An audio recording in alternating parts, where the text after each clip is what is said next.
Pernah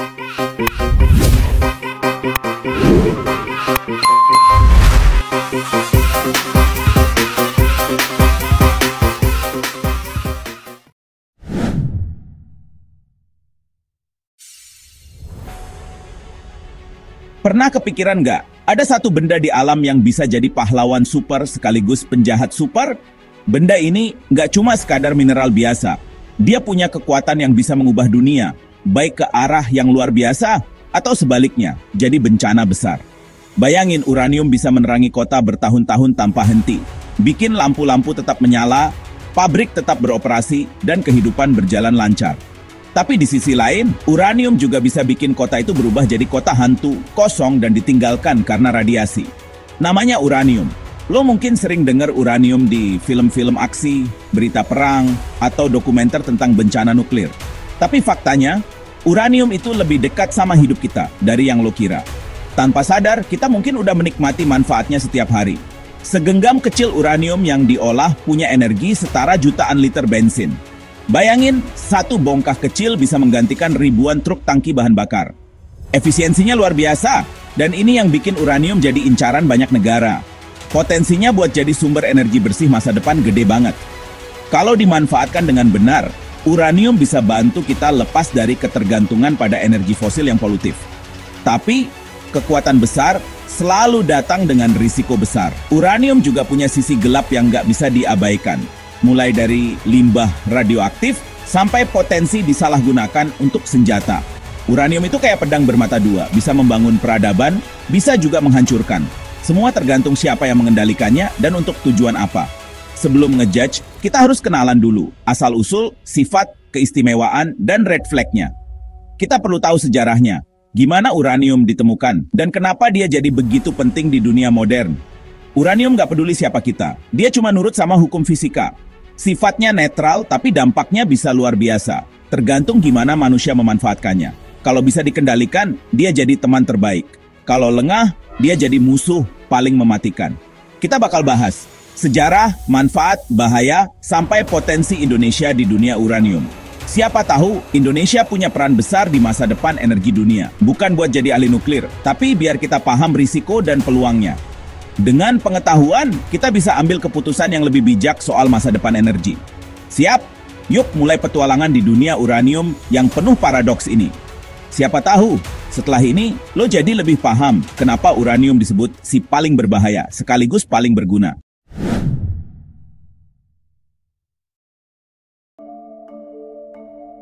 Jadi, uranium itu apa?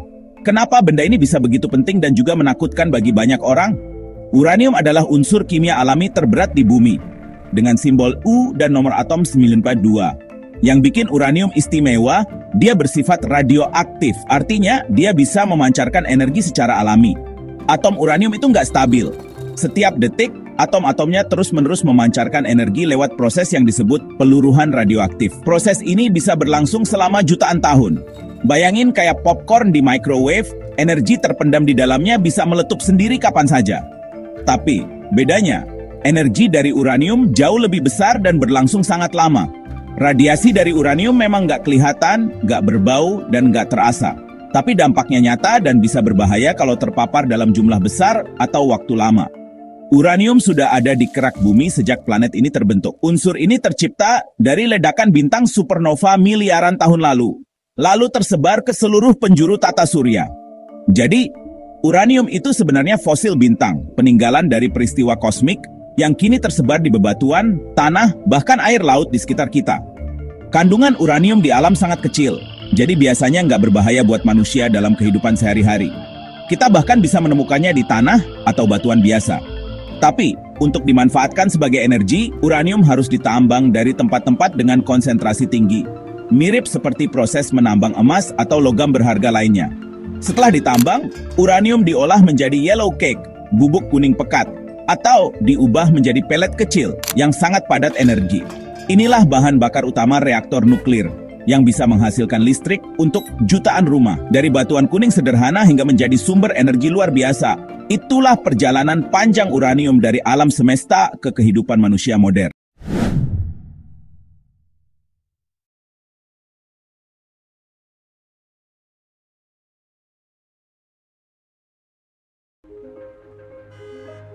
Penemuan uranium itu dramatis banget, kayak adegan di film Hollywood. Penuh kejutan dan dampak besar yang nggak disangka-sangka. Tahun 1789, Martin Klaproth, seorang ahli kimia Jerman, sedang meneliti batuan tambang perak. Dari eksperimen sederhana di laboratorium kecilnya, ia berhasil menemukan zat baru yang belum pernah dikenal sebelumnya. Lalu menamainya uranium, terinspirasi dari planet Uranus yang baru ditemukan saat itu. Tapi yang Klaproth temukan waktu itu hanyalah bentuk oksida uranium, bukan logam murninya. Ia belum tahu betapa pentingnya penemuan ini untuk masa depan.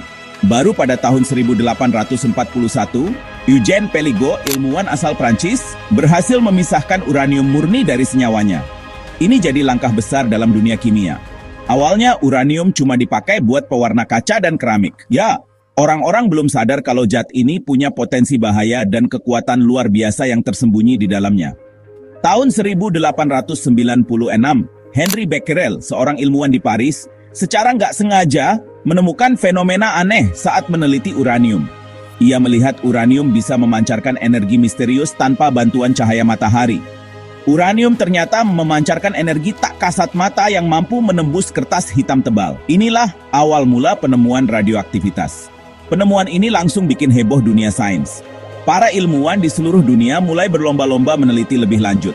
Pierre dan Marie Curie melanjutkan riset Becquerel, membuktikan radioaktivitas uranium dan bahkan menemukan unsur baru seperti polonium dan radium. Mereka membuka babak baru dalam ilmu pengetahuan. Sejak saat itu, uranium berubah dari sekadar pewarna menjadi kunci utama dalam fisika nuklir. Unsur ini membawa perubahan besar dalam sejarah manusia, dari energi hingga senjata. Dari laboratorium sederhana di Eropa, uranium akhirnya melangkah ke panggung global, memengaruhi politik, teknologi, dan kehidupan banyak bangsa. Dan sejak saat itu, dunia benar-benar nggak pernah sama lagi. Semua berawal dari penemuan kecil di laboratorium.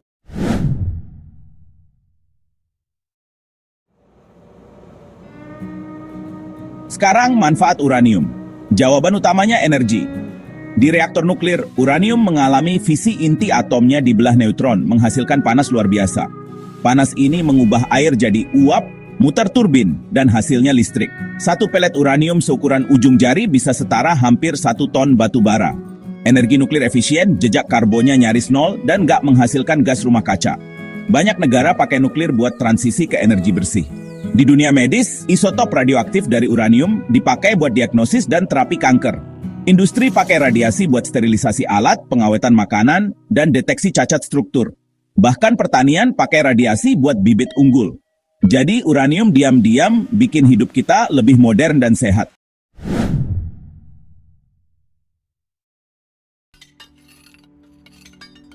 Tapi uranium juga punya sisi gelap. Kalau reaksi berantai di reaktor nggak dikendalikan, hasilnya ledakan nuklir. Bom atom memanfaatkan reaksi berantai super cepat. Energinya bisa meratakan kota seperti di Hiroshima dan Nagasaki. Ratusan ribu tewas dan efek radiasi bertahun-tahun. Radiasi dari uranium bisa merusak DNA, memicu kanker, bahkan kematian. Selain itu, limbah nuklir tetap berbahaya ribuan tahun. Belum ada solusi permanen. Limbah biasanya disimpan di kolam pendingin atau tong baja tebal. Salah urus sedikit, limbah bisa mencemari tanah dan air selamanya. Uranium sumber energi, tapi juga mimpi buruk jika salah kelola.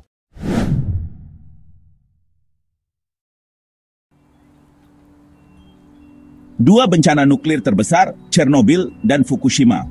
Chernobyl, 1986 uji keselamatan gagal, reaktor meledak, radioaktif menyebar ke Eropa, kota Pripyat jadi kota hantu. Ribuan orang menderita kanker, zona eksklusi ribuan kilometer persegi. Fukushima, 2011 gempa dan tsunami rusak sistem pendingin, 3 reaktor meleleh, ledakan hidrogen, radioaktif mencemari udara dan laut. Ratusan ribu dievakuasi, Jepang pun tak kebal bencana nuklir. Kedua tragedi ini bukti teknologi canggih pun bisa gagal jika alam dan manusia lengah. Pelajaran mahal nuklir butuh kehati-hatian ekstrem. Risiko kecil bisa jadi bencana besar.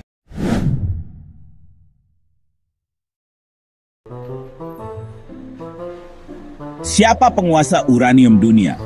Kazakhstan produsen terbesar, lebih dari 40% pasokan global. Kanada dan Namibia juga pemain penting dengan tambang berkadar uranium tinggi.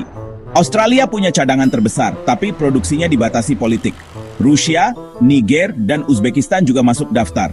Korporasi raksasa Kazatomprom, Kazakhstan, Cameco, Kanada, Oran Prancis, Uranium One Rusia, BHP Billiton.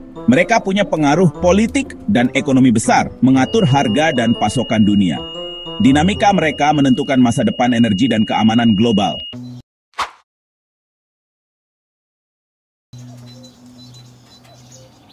Gimana dengan Indonesia? Kita punya potensi uranium, terutama di Kalan, Mamuju, Sulawesi Barat, dan Papua. Tapi punya cadangan baru langkah awal. Penambangan dan pengolahan uranium butuh teknologi mahal dan super aman. Setelah ditambang, uranium harus diperkaya, proses sensitif dan diawasi ketat internasional. Wacana PLTN udah lama ada, tapi tantangannya besar. Keamanan, karena rawan gempa, penerimaan publik, SDM, regulasi, dan pengelolaan limbah. Tragedi Fukushima jadi pengingat keras soal risiko bencana alam. Edukasi dan transparansi penting biar masyarakat paham plus minusnya. Industri nuklir butuh komitmen, investasi besar, dan kehati-hatian ekstra. Potensi ada, tapi PR-nya segunung. Membangun nuklir itu proyek peradaban, bukan proyek instan. Indonesia harus siap di semua lini sebelum melangkah.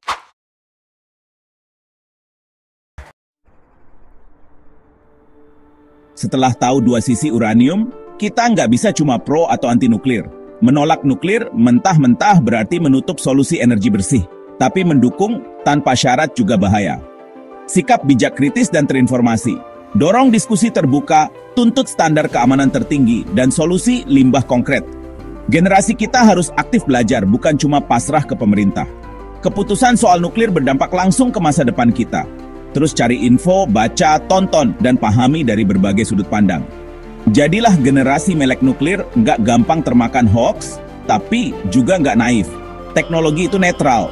Yang penting siapa dan untuk apa dipakai. Uranium adalah ujian kebijaksanaan manusia. Jawabannya ada di tangan kita semua. Kalau suka bahasan sains kayak gini, subscribe dan nyalain loncengnya buat topik seru lainnya.